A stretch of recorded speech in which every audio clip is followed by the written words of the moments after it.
ನಮಗೆ ಹೊಸದನ್ನ ಪರಿಚಯಿಸ್ಲಿಕ್ಕಷ್ಟೇನೆ, ಅದೇ ಜೀವನ ಅಲ್ಲ. ಮೊಬೈಲ್ ಅನ್ನ ವಿದ್ಯಾರ್ಥಿಗಳಿಗೂ ಹೇಳ್ತಾ ಇದ್ದೀನಿ ನಾನು, ನಿಮ್ಮ ವಿದ್ಯಾರ್ಥಿಗಳಿಗೂ ನೀವು ಹೇಳ್ಬೇಕು, ಮನೆಯಲ್ಲೂ ಹೇಳ್ಬೇಕು. ಮೊಬೈಲ್ ಬಳಕೆ ಕೇವಲ ಒಂದು ಹೊಸ ವಿಷಯಗಳನ್ನು ತಿಳ್ಕೊಳ್ಳಿಕ್ಕೆ, ಆದರೆ ಪುಸ್ತಕಗಳ ಓದುವಿಗೆ ಕೋಷ್ಟಕ ಇದ್ದಾಗೆ, ಒಂದು ವಿಶ್ವಕೋಶ ಇದ್ದಾಗೆ. ನೀವು ಪುಸ್ತಕಗಳನ್ನ ಓದಿ, ಪುಸ್ತಕಗಳಿಂದ ಮಾತ್ರ ಜ್ಞಾನ ದೊರೆಯುತ್ತೆ ವಿನಃ ನೀವು ಮೊಬೈಲ್ಗಳಿಂದ ಪಡೀಲಿಕ್ಕೆ ಸಾಧ್ಯ ಆಗಲ್ಲ ಮಕ್ಕಳ.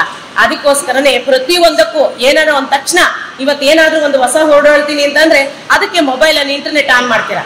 ಅದು ಕಡಿಮೆ ಮಾಡಿ ಮೊಬೈಲ್ ಅನ್ನ ಕಡಿಮೆ ಬಳಸಿ, ಆಗ ಮಾತ್ರ ನಿಮ್ಮ ಜ್ಞಾನ ಇನ್ನೂ ಹೆಚ್ಚಾಗಿ ಆಗತ್ತೆ ಅಂತಕ್ಕಂಥದ್ದು.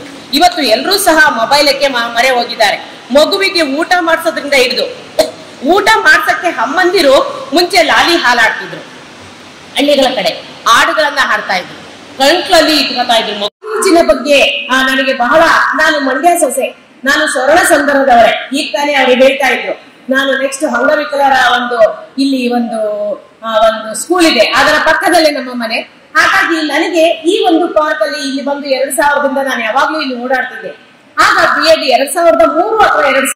ನಮ್ಮ ಯೂಟ್ಯೂಬ್ ಚಾನೆಲ್ನ ಸಬ್ಸ್ಕ್ರೈಬ್ ಆಗಿ, ಲೈಕ್ ಮಾಡಿ, ಪಕ್ಕದಲ್ಲಿ ಕಾಣಿಸೋ ಬೆಲ್ ಐಕನ್ನ ಕ್ಲಿಕ್ ಮಾಡಿ.